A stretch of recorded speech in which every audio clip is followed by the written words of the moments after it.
How many of you have never seen me be $6? So that's philosophy number one. Wait for the government to change the minimum wage. You say, well, that might take too long. Is there another philosophy? And the answer is yes. Okay. Here's the second philosophy. Wait for the company to pay you $6 an hour. Right? You get a review how often? Every 6 months, let's say. You missed it. You waited a year. Maybe you didn't make it then. You say, wow, no telling how long. If you've got 1,000 people with you, maybe you could force the company to change it from 5 to 6 if there were enough of you that said, we will not work, we demand $6, or we will not work. By yourself, not a good philosophy. Together with others, it could work. Right? Here's what we call this, the philosophy of demand. I demand more money. Alone, too risky. Together, maybe you could get some progress. So now we've covered 3 philosophies. Number 1, wait for the government. Number 2, wait for the company. Number 3, the philosophy of demand, which is a bit risky. Here's the problem with the philosophy of demand. You can't get rich. If people only understood, starting at the lower end of the economic scale, that you cannot get rich by demand. Okay. Now someone says, well, in America, how could you become wealthy? And the answer is to develop a new philosophy. And let me give you that. It might be the best I've got for the whole day. It's called the philosophy of performance. The philosophy of performance. I will perform so well, it would be embarrassing for the company not to pay me $6. Then I would perform so well, it would be embarrassing for the company not to pay me $8 an hour, $10 an hour, $20 an hour. So now we've got several philosophies going, and if you want to change your economic future, it starts with your personal philosophy. Okay. Now, here's what's interesting in America. I'm sure all of us can think of someone who makes $5 an hour getting started. Can anybody in the audience think of someone who makes $50 an hour? Do you happen to know anyone that makes $50 an hour? Anybody know somebody that makes about that much money? So jot this down now, because you got to teach it to the children, because they're not teaching this in the ordinary schools. It's possible in America to multiply your income by 10. If you take nothing else home economically to pass on to your children or to someone else, just take that phrase home. Jim Rohn taught us it's possible in America to multiply your income by 10. It's possible. If kids knew it was possible, do you think they would ask, how can you do that? If they knew it was possible, wouldn't the next question would be, how could I do it? If it's possible, how can I do it? Now you just teach them how to do it. How to multiply your income by 10. Now jot this down. A good economic question. Once you've multiplied your income by 10, is it possible to multiply it by 10 again?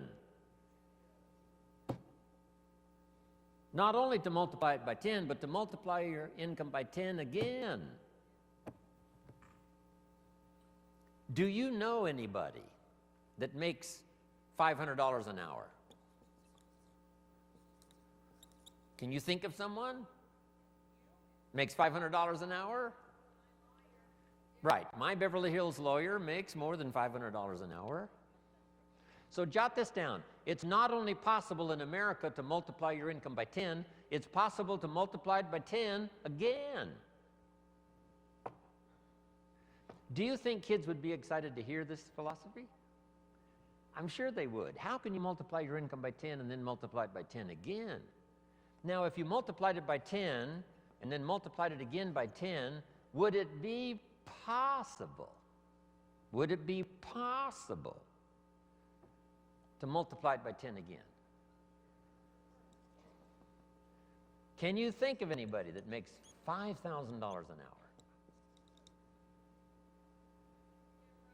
What do you think I get paid? I mean, this is such exciting stuff. I'm a kid from the farms of Idaho. I was 25 years old before I learned that you could multiply your income by 10 and then multiply it by 10 again and then multiply it by 10 again. This is mind-boggling stuff. $5,000 an hour. Now, would it be possible? Would it be possible to multiply it by 10 again? $50,000 an hour. Now, here's a good expression to use, especially for this group. You're all tuned in, especially the last couple of days. The best expression is, of course. Could you multiply your income by 10? Of course. Could you do it again? Of course. Could you do it again? Could you do it one more time? $50,000 an hour. You know, I've lectured with General Schwarzkopf and Colin Powell. I had lunch once with Colin Powell a few years ago. Schwarzkopf gets about $65,000 for a one-hour speech. $65,000. So how could you finally get to $50,000 an hour? Answer: become a general in the Army. Yes. And lead the troops in the Gulf War. But what I'm trying to say is the possibilities here, let's just say, are just unlimited. You can multiply your income by 10, then you can multiply it by 10 again, and you can multiply it by 10 again. Now, we're only talking economic values. There's all kinds of other values in terms of personal development, but this is it. Now, to climb this ladder, here's the possibilities. 63 million last year, one person earned. The possibilities, we would have to say, in our country, is what we call unlimited. Now, to climb this ladder as high as you wish to climb it. Jot this phrase down now, because I don't think I'll talk about anything more valuable than what I'm about to share with you. Here it is. To climb this ladder economically as high as you wish to climb it, here's all you have to do. Learn to work harder on yourself than you do on your job. Learn to work harder on yourself than you do on your job. Once I understood that philosophy, it totally changed my life. I made my first fortune by age 32, starting at age 25. And I've made and lost a few fortunes since then. That one simple philosophy, that it's possible to multiply your income by 10, and then by 10, and then by 10, by 10. And here's the simple way to do it. Work harder on yourself than you do on your job. Here's how it was put to me. If you work hard on your job, you can make a living, which is fantastic. If you work hard on yourself, you can make a fortune, which is super fantastic. At age 25, I went to work on myself. The difference in my economic future was so startling, even in the early years, that I never went back to the old ways. I never went back to the old philosophy. I never went back to the old disciplines. I accepted the new ones, and it changed my life forever. Unbelievable. Here it is in philosophical terms. Just jot this phrase down. This is a good one. Success is something you attract by becoming an attractive person. Success is not something you pursue. Success is something you attract by the person you become, by becoming an attractive person. Now, what could you think of that would start to make you more attractive to the marketplace? This is such simple ABC stuff. Okay? Let me give it to you. Let me start with this. Jim Rohn's view of the 21st century. We've begun a new century, 21. We've begun a new millennium, number 7. Some scholars hold great significance to this 7th millennium. And I think it's probably true. It's going to be the most extraordinary time in the history of the human race, I think. And these opening years now of the new millennium and the new century, how could you take advantage of this extraordinary time in human history and make for yourself an extraordinary life? Because it's all possible. So jot this little quote down now. It's one of the best I've come up with, I think, lately. And I'll just quote it slowly so you can jot it down and take it home. Here it is. From testimonials and from personal experience,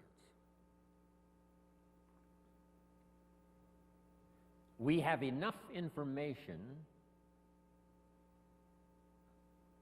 to conclude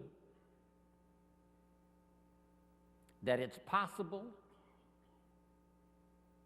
to design and build and live an extraordinary life. From testimonials and from personal experience, we have enough information to conclude that it's possible to design and build and live an extraordinary life. I'd like to have you think about that, not just here, but even after you've gone back home. Think about it at least often enough to say, I think that's true. From testimonials and from personal experience, we have enough information to conclude that it's possible, it's not a guarantee, but it's possible to design and build and live an extraordinary life. Now, if you believe that and accept it, you just simply use that as a foundation, as the fundamentals. So now jot this down. Jim Rohn's view of the 21st century. Number one, unprecedented opportunity.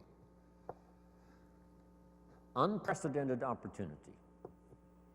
These are probably going to be the most extraordinary times in the history of the human race, 6,000 years of recorded history. We got through the last millennium. We especially got through the last century, a bloody century, the 20th century. Hopefully those major wars of devastation and destruction are behind us. World War II claimed 50 million lives. 19 million of them were Russian. The devastation of the 20th century was unparalleled and unprecedented. The savagery was unbelievable. The Holocaust was insanity of the most unbelievable kind. Hopefully that is in the century past. And that we have a new chance in a new century to build a new world and a new country and a new future. With all of the challenges. With Saddam Hussein, with the terrorists, and all the rest.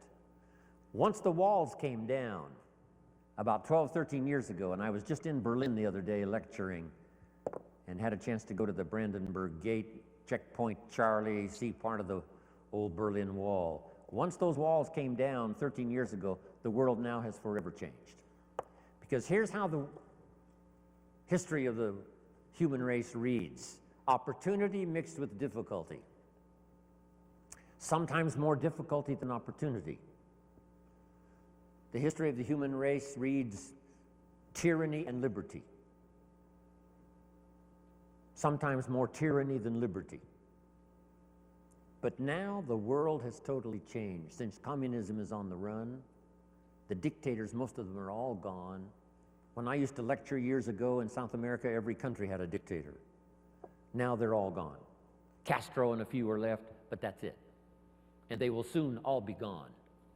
Within a short little period of the rest of our lifetime, all the dictators will be gone. A new wave of economic uniqueness, capitalism, free enterprise, liberty, freedom, democracy is absolutely sweeping the world. So for a long, dark time, there was more tyranny than liberty. Here's what is unique about this new century 21, more liberty than tyranny. More freedom than oppression. This is an unprecedented time.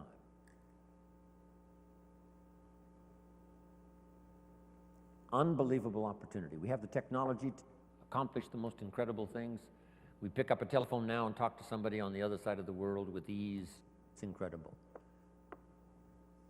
We fly, we've got transportation. I get on an airplane, 13 hours later I'm in Hong Kong. 5 meals, 3 movies, and you're there. I mean, it's unbelievable. I leave at 7:30 this evening to fly all night to Orlando to speak to another group tomorrow in Orlando.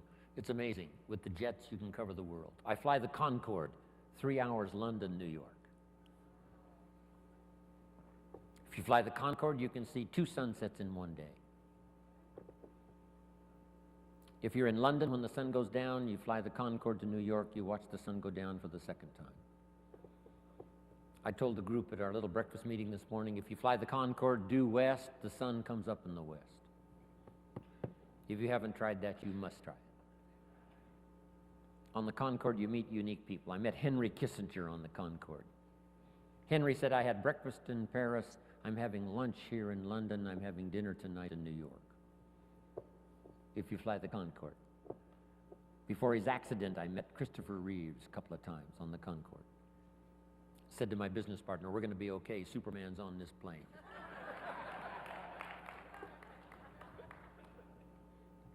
This is unprecedented opportunity now, the 21st century and the beginning of the 7th millennium. These are extraordinary times. Now here's number 2. However, keen competition. World competition. We're dealing now with Iraq. A big part of it is competition. Hopefully the nations of the world will settle a big share of their differences so we can develop unique economic, social, personal prosperity for the future with limited conflicts. No more horrors, no more holocausts, hopefully. But with the human race, you always have to keep your fingers crossed. Who knows? But I think it's going to be a time of unprecedented opportunity, but unique competition. Now, to take advantage of the 21st century and this opening of the new millennium, how could you use the opportunity?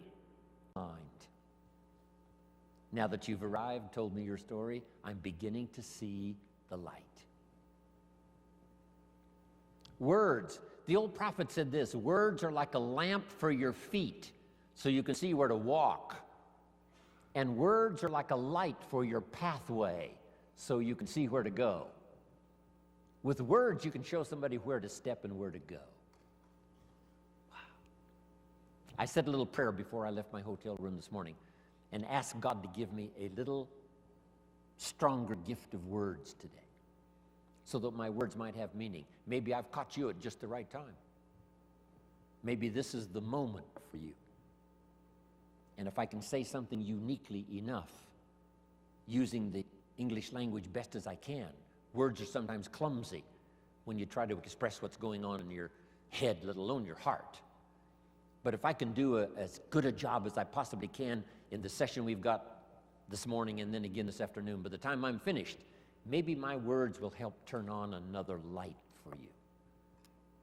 And you'll be able to see the possibilities better than you've ever seen it before. You'll be able to see yourself more successful than you've ever envisioned it before. If I can wisely say good words. Now I've put communication in 3 parts because all 3 of these parts now help me make more fortunes. Here's the first one. It's called training. Training is simply showing somebody how to do the business, how to do the job. If you get good at that, the pay is incredible, whether it's your own enterprise or whether you work for someone else. Training pays big money. Here's the next one, teaching. And I've divided the 2 just to make the point. Teaching is more teaching life skills. Teach somebody how to set goals.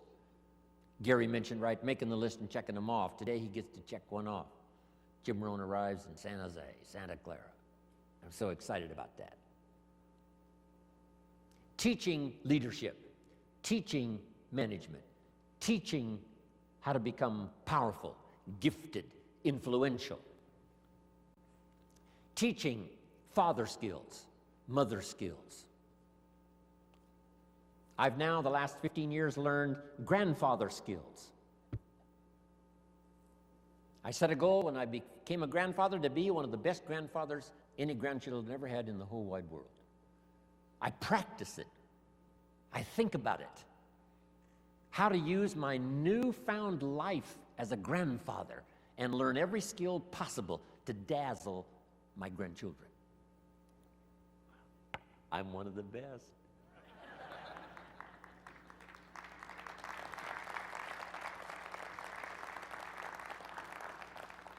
So teach people how to be good fathers, good grandfathers, good mothers, good leaders in the community. Teach a minister how to teach. Teach a minister how to use the gift of language to persuade. Okay. So communication is part of its training, part of its teaching. Here's the best part. No, here's number 3 in the gift of language, and that's learning how to inspire. Inspire simply means a few simple things. Here's number 1. Help people to see themselves better than they are. Yes, sometimes we have to help people see themselves as they are. If they've made mistakes, maybe that needs to be pointed out. If a child has messed up, sometimes you've got to say, you've messed up. But don't leave them in the mess. Now transport them into the future with the gift of your language and inspire them with the person they can become by using the mistakes of the past to develop new disciplines for the future. A teacher I met when I was 25 years old had this unusual gift. He said, Mr. Rohn, if you keep learning as you're learning now, one of these days you'll walk into a room full of people and you'll hear someone say, there's the man. That's the man. That's the famous man. I thought, well, that could never happen for me. Sure enough, it did. He said, it will happen. And I think when I walked in here this morning, I heard someone say, that's him, that's the man, that's the famous man. Wow.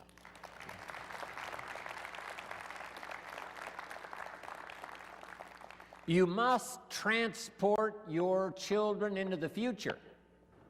Yes, you have to take them back to review their mistakes, but don't leave them there. Now transport them into tomorrow. Transport your children into next week. Help them to see themselves 30 days from now, 90 days from now, 6 months from now. Help them to see themselves successful.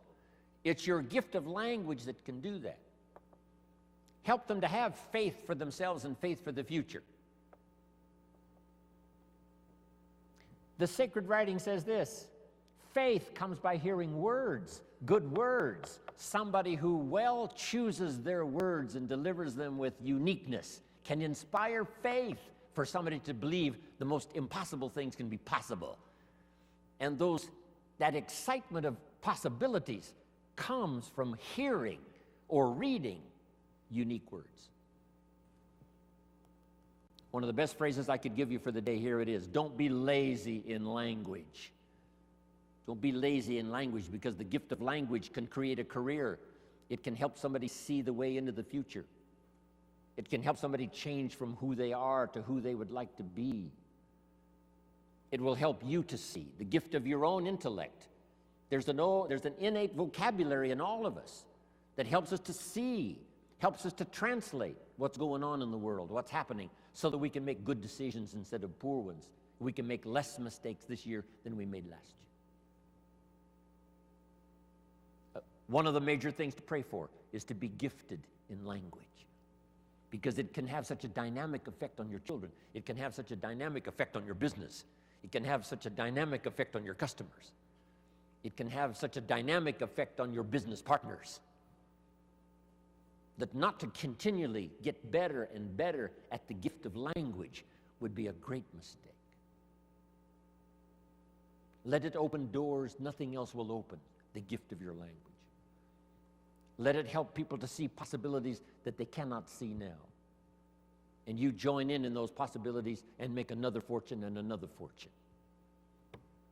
all the way up the ladder as far as you wish to go. I don't know how high you need to go.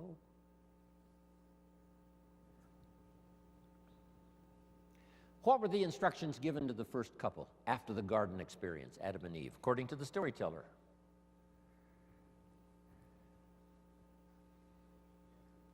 We've got some Bible scholars here right now. Instructions given to Adam and Eve after the garden experience. Here they are. Number one, multiply. It's a lonely place with just two people. Multiply. But here's one now that is so extraordinary, and I'm going to cover a little bit more of it during our ongoing session here today. Here was the second one. Be fruitful. Be fruitful, kind of an interesting phrase. When I lecture in other countries, sometimes it's difficult to find the right translation for be fruitful. Here's what I think fruitful means. Be productive. The example might be a tree, a fruit tree. Plant a fruit tree. Now, why do that? It's very simple. Teach it to your children. Number one, to survive. The first instinct is to survive. So be productive enough to survive. Be productive enough for your own survival. But is that the end of it? And the answer is no, that's only the beginning of it. To produce enough for yourself is only the beginning. What's the rest? Here's number two. Get married. Now you've got to think of ways to produce more than you need for yourself. And guess what that does? It elevates you to a higher life. If you want to live this higher life of a companion, a wife, getting married, see, that now changes the dynamics of your future. It's called stepping up to a better life. And to step up to a better life, here's what you simply do economically. You learn to provide and figure out a way to provide more than you need for yourself. You think of ways to provide enough for yourself and for someone else. Why think of someone else? Why not just think of yourself? Because that's a very limited way to live, just thinking of your own survival. If you want to live a more flourishing, unique life, you must think now of someone else. So now the man says, I must produce enough for myself and for my wife. Is that the end of the life experience? No. Now have children. Take a risk. Having a child is like a throw of the genetic dice. Who knows what's going?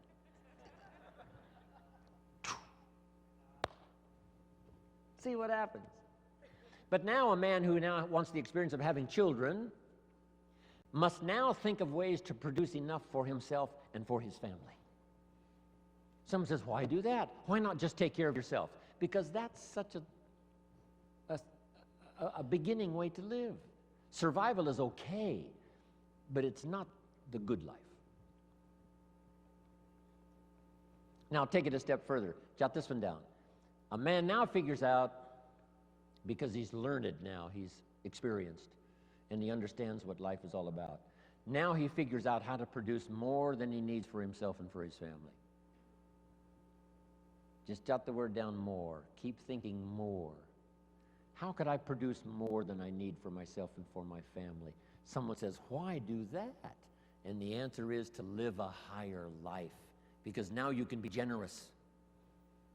Now you can support worthy projects. Is that it? No. Here's the next one. To produce much more than you need for yourself and for your family. Someone says, why do that? And the answer is to live this higher life.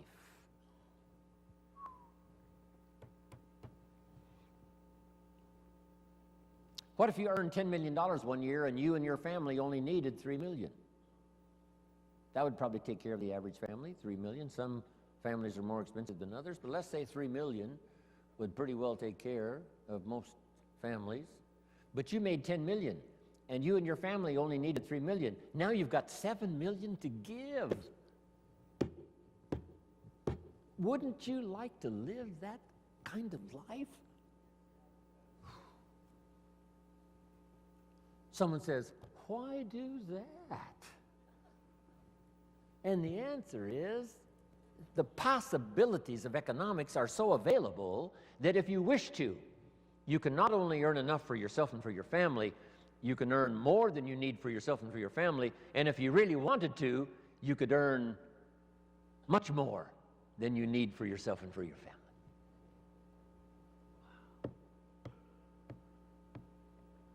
Is that it? Let's take it one step further. Just jot this phrase down. Figure out a way to earn far more than you need for yourself and for your family.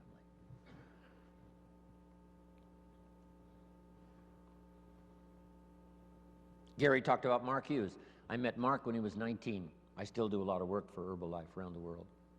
He started this little company when he was 22, 23, called Herbalife. And he died just a couple of years ago. Mark Hughes, age 44. Guess what he left? Number one, a company worth $680 million, according to the new investors.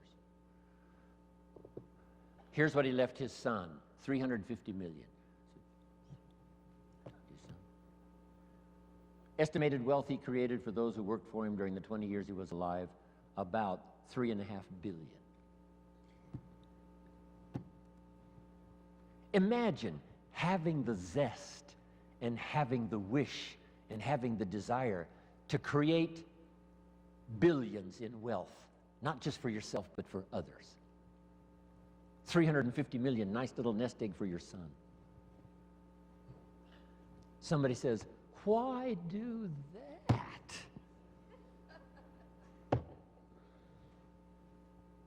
Can you think of the best answer ever? Jot this phrase down. Why not? Right? What else are you going to do? Just hang in there until the bitter end? No. Why not see how far up this economic ladder you can possibly go to see if you can't live an extraordinary life? Not just an ordinary life. That's okay. Survival, that's okay. You and your family, that's okay. But if you could think larger than that, so that you really go to work on seeing who you could become in terms of influence, in terms of productivity, in terms of living the little phrase I give you called an extraordinary life. Ordinary would be okay. Extraordinary would be the best. Isn't this good stuff? Couldn't wait to get here and tell you about it.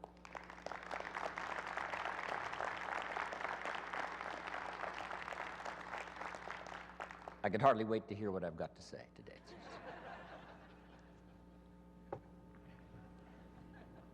Okay, so number one, to take advantage of the 21st century, make sure I'm on track here. To take advantage of the 21st century, learn multiple skills. Let me give you one more now. It would be useful to know more than one language. When I travel the world, I have to have translators. The only way I can speak to someone in Japan, or speak to someone in South Africa, or speak to someone in Israel, or speak to someone in Europe, most of the time, I have to have someone translate for me. Somebody has to know more than one language to translate for me. And their gift of knowing more than one language makes them uniquely valuable. So that would be another wise idea. Learn more than one language, and number two, learn more than one skill. Number two, learn more than one language. When I was growing up, my father spoke German. He was German, but he never taught me German. I could have learned it.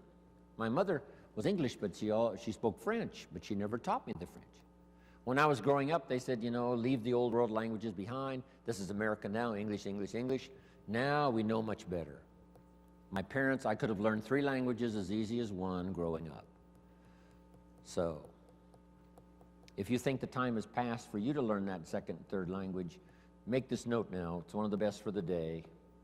Give it as a gift to your children. Encourage them to learn the second, third language, as many as they can learn. I asked a teacher one time, how many languages can a child learn? And she said, as many as you will teach them. They don't lack curiosity, they don't lack capacity, they only lack a teacher. Don't let your child develop 10% of what they're capable of. Don't let them develop 15% of what they're capable of. Give them the opportunity to learn as much percentage as possible of what they're capable of. And for yourself. So, multiple skills, multiple languages. Now, what's the rest? Taking advantage of the 21st century. Jot these notes down. Have you got this? Don't want to erase it if you haven't got it.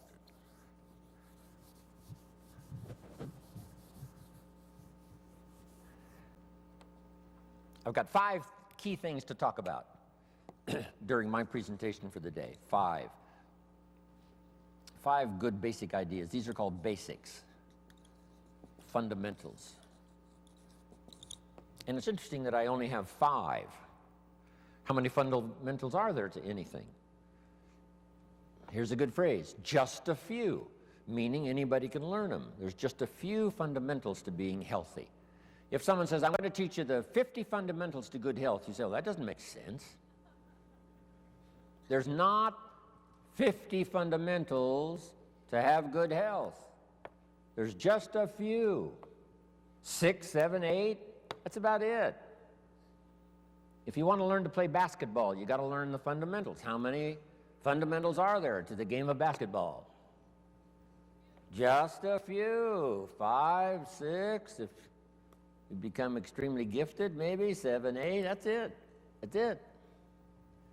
Now here's what's interesting also about fundamentals and basics. There's no new ones. I mean, this stuff's been around for a long time. So beware of someone who says we've got new truths. Say, no, truth is old. It can be, more of it can be discovered, but there's no new truth. If someone says, I'm manufacturing antiques, wouldn't you be a little suspicious? Say, no.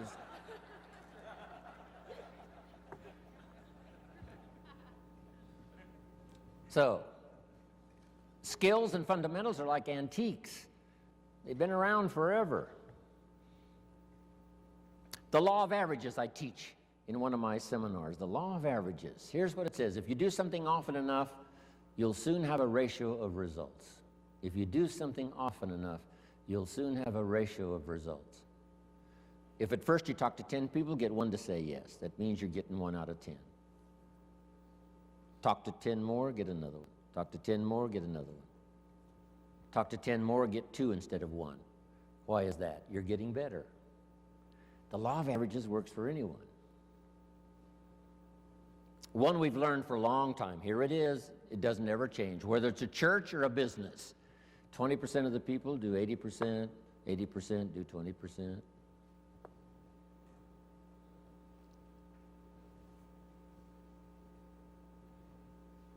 So here's what I learned in time management. You can spend 80% of your time with the 20%, not the 80%. You spend 20% of your time with the 80%, 80% of your time with the 20%. You just have to learn. And these fundamentals now have been around for a long, long time. The 80-20 rule.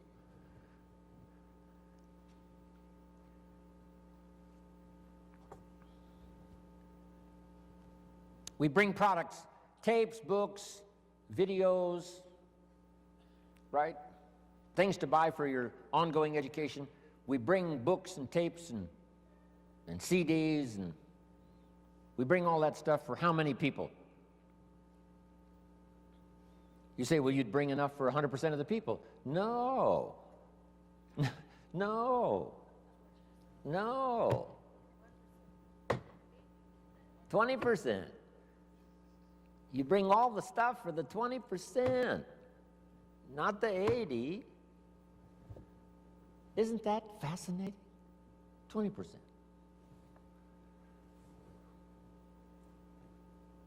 It's fascinating, people's different reaction to the same presentation. Someone walks out of my seminar and says, wow, I'm going to go change my life. Someone else walks out and says, oh, I've heard all this stuff before. Same seminar.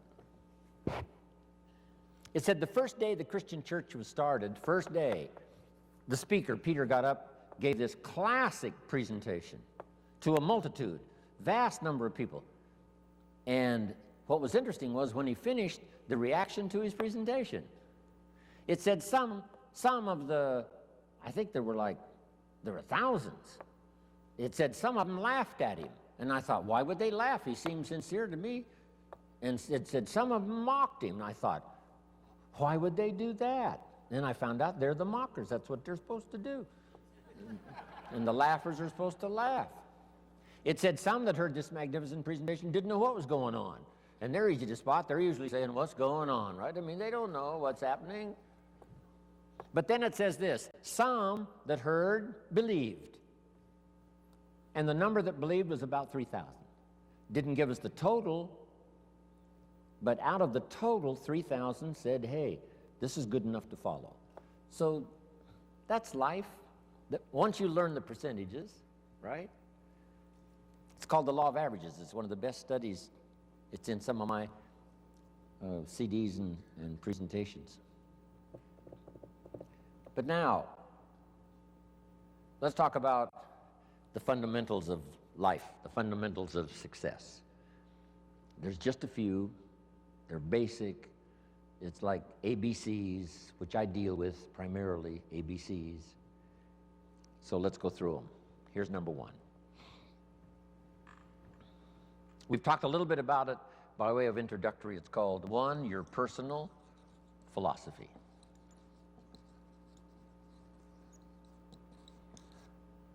Philosophy is a big subject.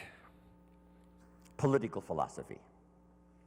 Here's what the communists taught, because I have to deal with it when I go to Russia. The communists taught, capital belongs to the state, not the people. We've taught all these years what? Capital belongs to the people, not the state. Wow, what a difference in economic philosophy. The communists said, people are too dumb and stupid and greedy to know what to do with capital. So you got to take capital away from all the dumb, stupid, greedy people and give all the capital to the all-wise, all-knowing state. And let the state run everything, and let the dumb, stupid people show up for their work assignment. That was the philosophy of communism. They devastated every country they touched with that philosophy. I was just in East Germany. Guess what it's taking just to clean up East Germany after the communists left? $1 trillion. They've spent $500 billion already, and they got another $500 billion to go, just to clean up one country devastated by such a philosophy. Capital belongs to the state, not the people. Wow. The consequences of philosophy are unbelievably either on the good side or on the bad side. Now, personal philosophy. You know, there's religious philosophy and spiritual philosophy, and there's economic philosophy and social philosophy, okay? Economic, political, all kinds of philosophies, right? Where did we come from, and where are we going, and what is the meaning of life? Right? Philosophy is a big tent with many different divisions. But the one I want to talk primarily about today, and then expand from that, is your personal philosophy. So jot this down, one of the best notes for the day. Each person's personal philosophy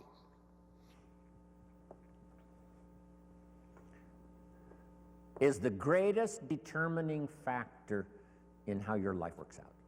Each person's personal philosophy is the greatest determining factor in how your life works out. Your economic life, your personal life, your social life, your spiritual life. All starts with the conclusions you've made in your personal philosophy. We gave the example earlier on economics. There's 3 or 4 different philosophies to choose from in your economic future.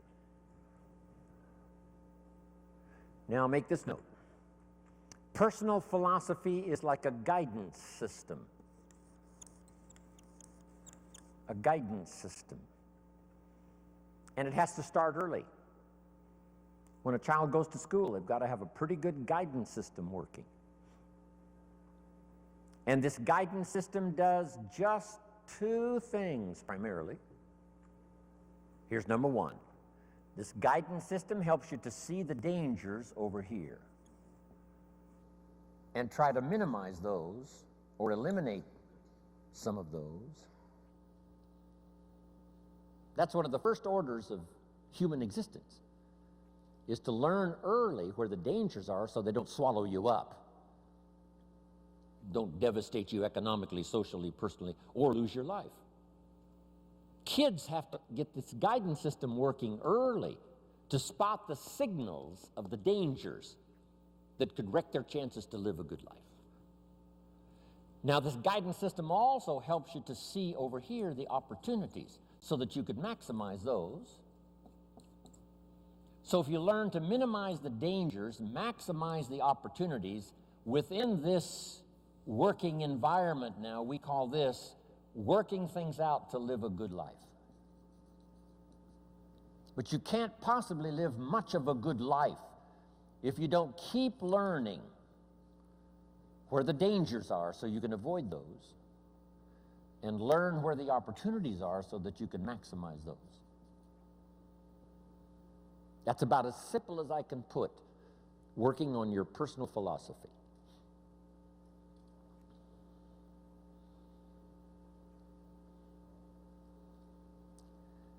Now, why is it this way? Why is life both danger and opportunity? Here's the best advice I can give you. The storyteller probably gives us, more to think about than in detail. But here's what it seems like. And that's one of the best phrases to use if you're going to make your studies and try to come to some good conclusions. It seems like God wished to create for the humans he made a great adventure. Seems like. According to the storyteller, it seems like God wished to create a great adventure for the humans he created. That's the best explanation I've got, seems like. And it seems like God's always wanted some kind of adventure. It said when he was alone in heaven, according to the storyteller, he created all these angels. That must have been fun. Doesn't say how long it took, doesn't say how many. But evidently, he sought adventure. Part of the adventure, I guess, in those early times before the creation, was in heaven with the angels he created. Now then, he also creates an angel that's the best and the brightest of the angels, called Lucifer. And so begins, according to the storyteller, one of the great adventures of all time. And along the way, the idea occurred to Lucifer that he could take over God's place, become God in his place. And he persuaded, according to the storyteller, he persuaded a third of the angels to go with him on this insurrection. So begins an unbelievable adventure. Seems like that's what God wishes, some great adventure. Not just sit up there and float around on a cloud. Create some angels, create Lucifer. Lucifer persuades a third of the angels to go with him in insurrection. Now they lose out, and uniquely enough, according to the storyteller, God doesn't kill them all. That would end the adventure. But rather cast them out of heaven down to earth. And so now continues this unique story of Lucifer and the third of the angels now cast to earth, creates another adventure. Interesting. The Bible is such a fascinating book, giving us seemingly, what God delights in, and seems like God delights in creating this unique adventure.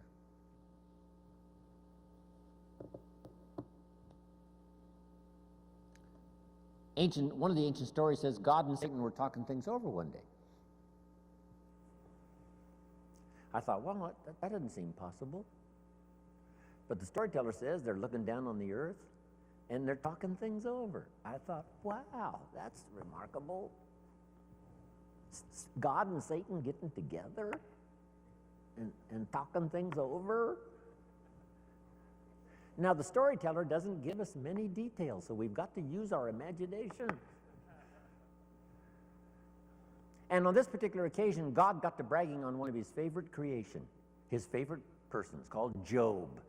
He said, Job and I have got this great friendship going. Job and I, we walk together. Job and I plan the future together. Job, Job, Job. Finally, Satan had it up to here with Job, Job, Job. And he said, yeah, God, Job, you've got a wall built around him. I can't get to him. God said, well, what would you expect? He's my favorite person. Of course, I got a wall built around him. Now, they're having this conversation. It's fascinating. Storyteller says, Satan gets this bright idea. Said, hey, God, let's try this. God said what? If you'll take the wall of protection down from around your favorite friend, Job, he said, I promise you within a short period of time, your favorite friend will curse you to your face. God said, no, he'd never do it, not in 100 years, no matter what. Satan said, well, how are we going to know? Would you like to make a wager? It doesn't give us the details of the wager. But the storyteller says God picked up the bet and said, okay, let's try it. I'll take the wall down from around my special friend Job. You do your best. I promise you, no matter what you do, he'll never curse me. Satan said, the bet is on. According to the terms of the wager, God did take the wall down from around his special friend Job, and Satan then does one of his all-time famous numbers. According to the storyteller, first Satan took his wealth, stripped him of his wealth.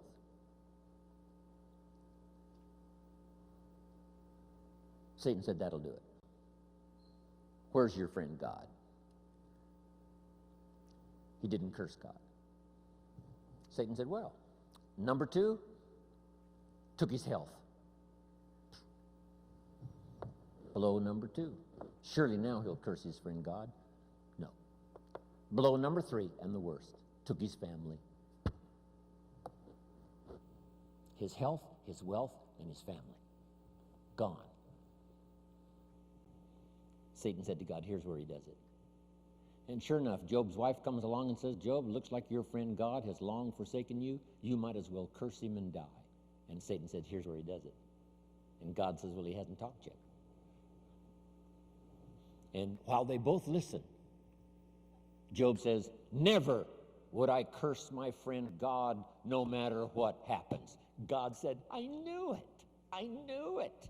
And picked up the bet. Whatever it was, doesn't tell us. Isn't that a fascinating story? Now, I say all of that to illustrate this. It seems like God delights in great adventure. And the only way to have great adventure, it seems like, is to have both danger and opportunity, and us with the possibility of figuring it out. Jot this down. Now, it's a nice little list. On one from other people is to just pick up the signals. Part of it is by sight. Here's a good watchword for the 21st century. Pay attention. No use falling into the same trap somebody else fell into. No use living a mediocre life like somebody else has chosen. Take a look and say, is that what you really would like? Say, no. Here's somebody that never read the books, never made the changes. There was a class and they didn't take it, a skill and they never learned it, a discipline and they never tried it. And they blame the government and blame taxes and blame society and they blame circumstances and all the rest. They don't know. And the key is watch carefully. Don't you fall into that same trap. That's how we learn from what we see. Here's next. If we learn from what we see, we put some of this on video so you can see it again and again and again. Next, you learn from what you hear. We put it on CDs so you can hear it and hear it, hear it. We don't ask you to come to just one seminar. We ask you to come and listen again, listen again. Here's what the early Christians were taught. Don't neglect the assembly. When we call an assembly, do your best to be there. Because you never know which of these assemblies is going to change your life forever. You'll never be the same again. And you can't pick the one that's going to totally change your life. You just have to do like all of you I know do. Consistently go, consistently go, consistently go, consistently take notes, consistently go to seminars and lectures and all of the rest, because some of them will be life-changing. Maybe this one will be for some of you. The time is right, the words are right, the ideas are right, the moment is here. We don't know. We just come as many times as we can, be affected by as much language as we can, and see what that'll do for our sight and our ambition, our willingness to develop skills, be a leader, influential. Here's the next one. Be a selective listener. Don't just load up on stuff that isn't going to count. We all need a little humor, but not that much. Life is a pretty sober place. It's life or death. It's success or failure. It's flourishing or mediocrity. This is a serious matter. So, make sure that what you listen to gives you the full range, a good diet of things to listen to. The positive, yes, but the negative also. We need to hear it from both sides. Okay. Years ago, I saw an advertisement once on Roseanne. Tune into Roseanne, white chicks talking trash. I thought, oh, America needs more of that. Now, you don't need much of that, white chicks talking trash.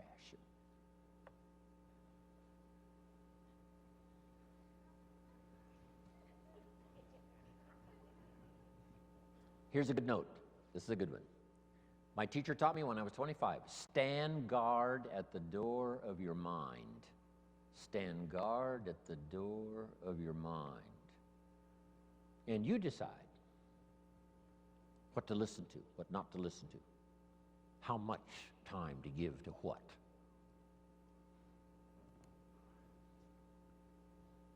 Now, the third one is important, and when we come back this afternoon, we'll continue it. But here's number 3. Read all the books.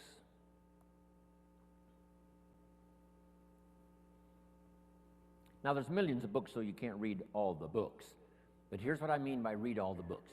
Read all the books you need to read to make your fortune, become powerful, influential, healthy, prosperous, aware, bright, helpful, partnership, father, mother, grandparent. Read all the books you need for your life to flourish and become the best it can possibly be during the course of your lifetime. Read all of those books. Don't be short on that list. My library certainly won't do it. I've only written 4 or 5 books. I'm working now on my 5th, I think it's my 5th book. It's going to be for teenagers and college kids. And I think the title is going to be, of course, kids should pay taxes. Of course. It's going to be an interesting book on capitalism, because I teach capitalism now in Russia in very simple form. I might give you a couple of notes on that when we return. I teach kids how to have 2 bicycles, one to ride and one to rent. I mean, it doesn't take long to get into business and make a profit. Here's what changed my life and helped me make my first fortune. Jot this down. The philosophy that helped me make my first fortune. Profits are better than wages. Once I understood that, it was hard to sleep nights the first year. Profits are better than wages. Wages make you a living, which is fine. Profits make you a fortune, which is super fine. And when I started at age 25, I started doing both. Making wages and making profits. Unbelievable. One simple philosophy changed my whole economic future. Profits are better than wages.